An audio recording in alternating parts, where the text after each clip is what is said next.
اس وقت دنیا میں دو فتنے بہت عظیم ہیں، اور بدقسمتی سے دونوں کو بڑا فروغ حاصل ہو رہا ہے، اور دونوں کے تعلق حضور صلی اللہ علیہ وسلم کی شخصیت سے۔ ایک ہے ختم نبوت کی مہر توڑنے والا فتنہ، نئی نبوت کا دعویٰ۔ یہ ہمارے اس دور میں کچھ عرصے پہلے ایران میں ایک شخص بہا اللہ اٹھا، اور بہائی آج بھی دنیا میں موجود ہے، اور مسلمان ممالک میں موجود ہیں، اور ان کے جو ہے وہ اپنے دفاتر ہوتے ہیں، ان کے جو ہے لائبریریز ہوتی ہیں، ان کے ریڈنگ رومز ہوتے ہیں، اور ویسٹ میں تو بہت بہا اللہ بہائی، یہاں تو آپ زیادہ واقف نہیں۔ لیکن اس کے بعد جو بہت بڑا فتنہ اس وقت ہے، جسے مسلسل فروغ حاصل ہو رہا ہے ابھی، اور اسے وہ اپنی صداقت کے دلیل کے طور پر استعمال کر رہے ہیں، کیونکہ پوری مغربی دنیا ان کے پشت پر ہے، وہ ہے قادیانیت کا فتنہ۔ پوری مغربی دنیا، آج آپ کو معلوم ہے پورا مغرب لفظ جہاد سے کانپتا ہے، جہاد کو گالی بنا دیا، جہادسٹ۔ یہ گویا کہ ان کے نزدیک کسی کو کنڈیم کرنا ہو تو جہادسٹ ہے یہ۔ تو یہ جہاد، اس جہاد یعنی قتال کی نفی کی تھی غلام احمد قادیانی نے، اسی لیے انگریزوں کا چہیتا بنا تھا، اس لیے کہ ظاہر بات ہے کہ ہندوستان میں انگریز آ تو گیا تھا، لیکن اس نے یہ نوٹ کر لیا تھا کہ مسلمانوں کے اندر تو جراثیم موجود ہے بغاوت کے، مسلمانوں نے دل سے ہمیں تسلیم نہیں کیا۔ اس کی وجوہات تھی، ایک بات تو یہ تھی کہ مسلمانوں سے تو تم نے حکومت چھینی، ہندو تو پہلے مسلمان کا غلام تھا، اب تمہارا ہو گیا، تو ہندو کے لیے تو معاملہ چینج آف ماسٹرز کا تھا، آقا بدل گئے، یہ تو نہیں کہ وہ حاکم سے محکوم بنایا گیا ہو۔ جبکہ مسلمان حاکم سے محکوم بنائے گئے تو ان کے اندر تو لازماً ایک بدلہ لینے کا جذبہ، انتقام کا جذبہ، اپنا کھویا ہوا مقام حاصل کرنے کا جذبہ جو ہے وہ موجود تھا۔ چنانچہ یہی وجہ ہے کہ حضرت سید احمد شہید بریلوی رحمۃ اللہ علیہ کی تحریک چلی، اگرچہ بہرحال مشیت ایز دی، اور کچھ ان کی بھی اجتہادی غلطی سے وہ ناکام ہو گئے، دنیاوی اعتبار سے بالا کوٹ میں شہید ہو گئے، لیکن یہ ہے کہ اس نے ایک سور پھونک دیا تھا مسلمانوں کے اندر جہاد کا۔ ان کے بعد بھی طویل عرصے تک اس علاقے کے اندر انگریزوں کے خلاف جو ہے وہ جہاد جاری رہا ہے، مسلسل جاری رہا ہے، اور اس کے بعد آپ کو معلوم ہے کتنے ہی علماء تھے جو پھانسی چڑھائے گئے ہیں، جن کو جو ہے کالا پانی بھیجا گیا ہے کہ علماء نے اس کو جو ہے دارالحرب قرار دے دیا، اور دارالحرب کے اندر رہتے ہوئے مسلمان کے لیے فرض ہوتا ہے کہ وہ اس دارالحرب کو جو دارالاسلام بنانے کی جد و جہد کرے۔ یہی وجہ ہے کہ 20ویں صدی کے آغاز تک بھی ہمیں سراغ ملتا ہے وہ ریشمی رومال کی تحریک۔ میرے نزدیک جو 14ویں صدی ہجری کے جو مجدد تھے حضرت شیخ الہند رحمۃ اللہ علیہ اسیر مالٹا، ان کی ریشمی رومال تحریک جو تھی وہ یہی تھی، ایک تدبیر تھی، بہرحال وہ نہیں چلی، ناکام ہو گئی، یہ دوسری بات ہے۔ تدبیر یہ تھی کہ ادھر ترکوں سے کہا جائے اس وقت تک ابھی خلافت عثمانیت باقی تھی،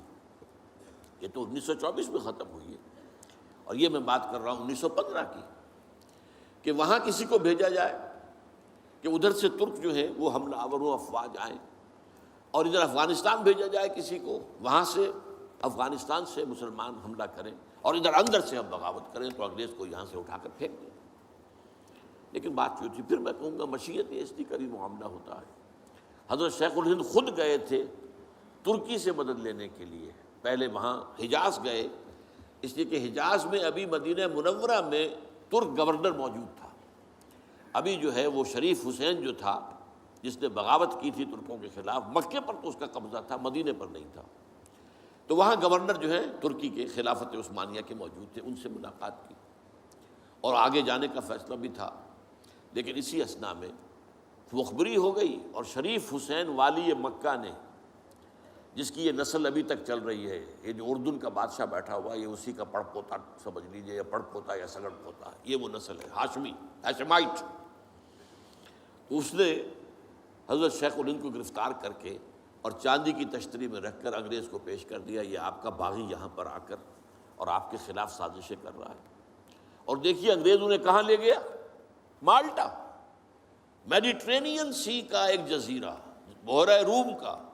آخر ہندوستان میں بھی تو واپس لا سکتا تھا، ہندوستان کی کسی جیل میں نہیں۔ اقبال کے نفس سے ہے لالے کی آگ تیز، ایسے غزل سرا کو چمن سے نکال دو،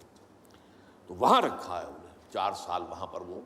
اور ٹی وی جو ہے وہ اپنی آخری حد کو پہنچی ہے تو چھوڑا ہے کہ ہماری اگر قید کے اندر یہ انتقال ہو گیا ان کا تو پھر طوفان اٹھ جائے گا۔ تو ایک فتنہ تو یہ ہے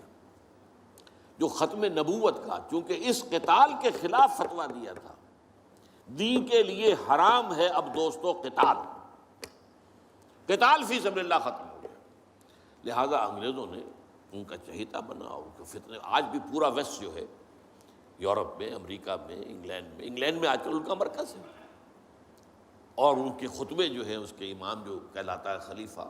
وہ آپ کو معلوم ہے کہ وہ سیٹلائٹس کے اوپر جو ہے وہ نشر ہوتا ہے۔ دوسرا فتنہ جو ہے جو اپنی تاثیر کے اعتبار سے اس پہلو سے اس سے بھی زیادہ خطرناک ہے کہ وہ زیادہ پھیل رہا ہے اور اس کا ادراک اور احساس نہیں ہے۔ ختم نبوت کا معاملہ تو ایسا ہے جو اتنا واضح ہے، کسی کا نبوت کا دعویٰ کرنا اتنا واضح ہے کہ ہر مسلمان سمجھ لے گا کہ واقعی وہ تو دائرہ اسلام سے خارج ہو گئے، اور جو اسے مانے وہ دائرہ اسلام سے خارج۔ چنانچہ یہ فیصلہ جو ہے ہمارے ہاں آپ کو معلوم ہے سرکاری سطح پر، حکومتی سطح پر، ریاست کی سطح پر، پارلیمنٹ نے طے کیا کہ قادیانی خواہ وہ ربوائی ہے اصل قادیانی، خواہ وہ لاہوری ہے جو لاہوری احمدی اپنے آپ کو کہتے ہیں، وہ دونوں دائرہ اسلام سے خارج ہیں۔ لیکن یہ دوسرا فتنہ وہ ہے کہ جو اندر ہی اندر جیسے دیمک جو ہے لکڑی کو کھا جاتی ہے، ان کا یہ فتنہ ہے انکار حدیث کا فتنہ۔ قرآن مانیں گے، قرآن کو سمجھیں گے، حدیث ہاں ٹھیک ہے، حدیث اپنی جگہ ہے، اس میں اخلاقی تعلیمات جو ہیں ان کو ہم سر سے سینے سے لگائیں گے، لیکن مطاع جو ہے حضور کی ذات صرف اپنے زمانے کے لیے تھی، بعد کے لیے نہیں۔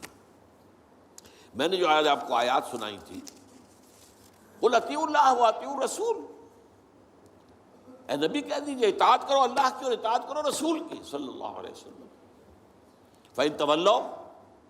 پھر اے نبی اگر یہ پیٹھ موڑ لے، فَإِنَّمَا عَلَيْهِ مَا حُمِّلَ وَعَلَيْكُمْ مَا حُمِّلْتُمْ، تو ان سے کہہ دیجئے، انہیں یہ بات بتا دیجئے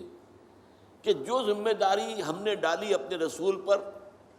وہ اسی کے مسئول ہوں گے، جو ذمہ داری تم پر پڑی ہے اس کے مسئول تم ہوگے۔ وَإِن تُطِيعُوهُ تَهْتَدُوا، اور اگر تم ان کی اطاعت کرو گے تبھی تم ہدایت پر ہوگے۔ دوسرا سورۃ تغابن کی آیت میں نے آپ کو سنائی تھی، وَأَطِيعُوا اللَّهَ وَأَطِيعُوا الرَّسُولَ فَإِن تَوَلَّيْتُمْ فَإِنَّمَا عَلَىٰ رَسُولِنَا الْبَلَاغُ الْمُبِينُ، اطاعت کرو اللہ کی، اطاعت کرو رسول کی صلی اللہ علیہ وسلم۔ پھر اگر تم نے پیٹھ موڑ لی تو جان لو کہ ہمارے رسول پر تو صرف پہنچا دینے کی ذمہ داری تھی، آگے تم مسئول ہو کہ تم تک جو پہنچا دیا گیا تھا پیغام تم نے اسے قبول کیوں نہیں کیا۔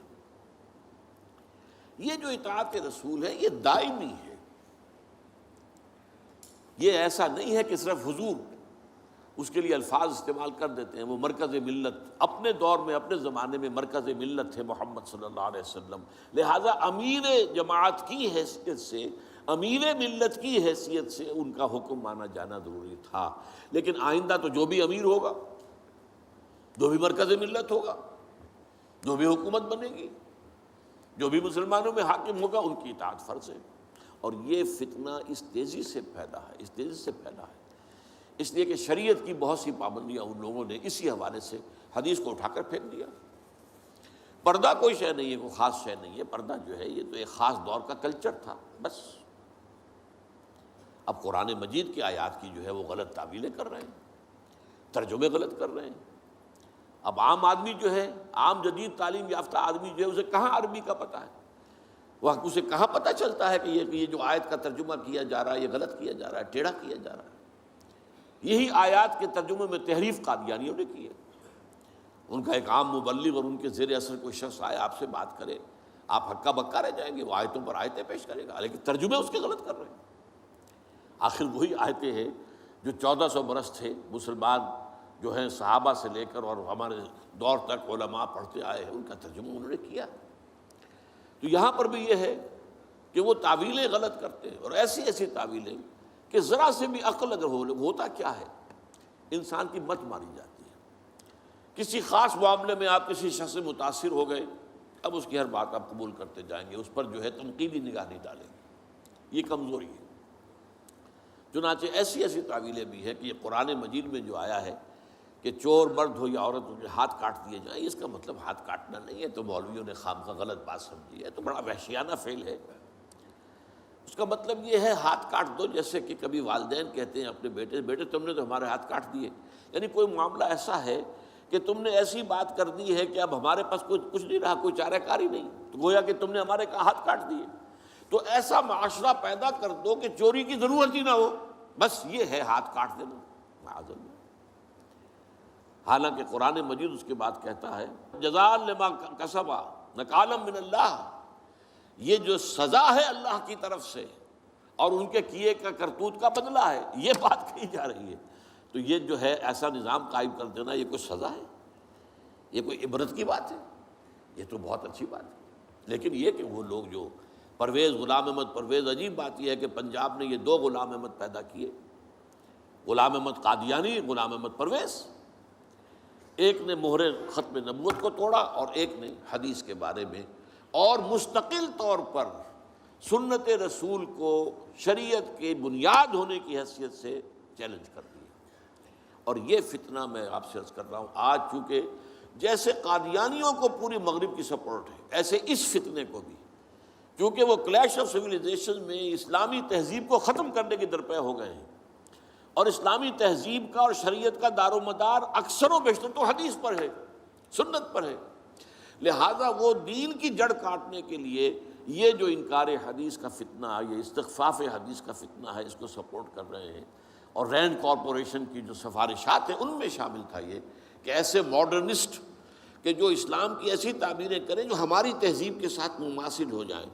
تو ان کو سپورٹ کیا جائے، اور انہیں خاص طور پر الیکٹرانک میڈیا پر انہیں ایکسپوجر دیا جائے، اور آج یہ ہو رہا ہے پاکستان میں بڑے پیمانے پر۔ تو یہ جو ہے اس اعتبار سے آج زیادہ ضرورت ہے کہ ہم حدیث نبوی کا مطالعہ کریں، تاکہ اس کی عظمت جو ہے وہ ہمارے دلوں میں جاگزیں ہو جائے، اور حضور صلی اللہ علیہ وسلم کے ساتھ ایک محبت کا اشتوا جو ہے رشتہ مضبوط ہو جائے۔